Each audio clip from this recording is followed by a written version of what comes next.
Sisi Azam tuna malengo yetu. Malengo yetu kwanza kesho kushinda mechi. Ya kesho kama mechi. So na tulikuwa tuna malengo mengi. Kwa hiyo ukiangalia mengi tumefikia. So kwa hiyo kesho lengo letu kupata point katika mechi ya kesho. Kishaisha hapo sasa ndio tutakaa sasa tutaangalia kipi ambacho tumefanikiwa kwa kiasi kikubwa na kipi ambacho hatukufanikiwa. Lakini sasa hivi focus yetu ipo katika mechi yetu ya ligi ya kesho dhidi ya Dodoma Jiji. Pia ni mechi muhimu kwetu sisi kushinda kutokana na aina mshindani ambao tunaenda kucheza naye. Ya Dodoma ina wachezaji wengi. Hatumwangalii mchezaji mmoja. Na Dodoma ina staff wengi. Sio kwa sisi tunaenda kudili na Dodoma. Tulicheza nao mechi ya kwanza tumeshinda goli 3 Jamhuri pale Dodoma.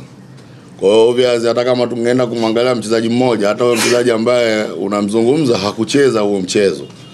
Kwa hiyo sisi kama timu tunaenda kuiangalia Dodoma inacheza vipi, ubora wao uko sehemu gani, mapungufu yao yako sehemu gani. Na kama nilivyotangulia kusema hapo awali, Dodoma ni timu nzuri. Mimi naweza kusema naifahamu Dodoma vizuri kuliko hata wengine ambao wapo huko, kwa sababu ndio timu ambayo imenitambulisha kwenye soka la ushindani. Kwa hiyo mimi kwenye historia yangu ya maisha siwezi kwanza kuisahau Dodoma. Ndio timu ambayo imenitambulisha mimi kwenye soka la ushindani. Na mimi Dodoma ni kama nyumbani. Kwa hiyo tunaheshimu, ni timu nzuri na tunajua Dodoma ubora wao uko sehemu gani. Dodoma wagumu sana kucheza nao nyumbani. Tuliweza kufanikiwa kufunga nyumbani. Kwa hiyo kesho tunacheza nao away, lakini ni timu ambayo ina perform hata away. Kwa hiyo hatumwangalii mtu mmoja, tunaiangalia ze timu. Wale ambao watakuwa katika mpango wa kucheza watacheza kama tunavyofanya utaratibu wetu wa siku zote.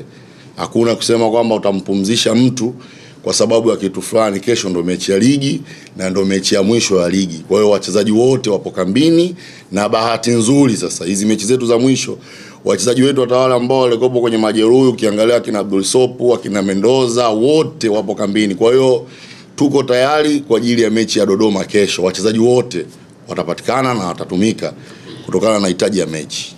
Wajitokeze kwa wingi sana katika mchezo wetu wa kesho, na ndio utakuwa mchezo wa mwisho kucheza nyumbani katika msimu huu hasa katika ligi.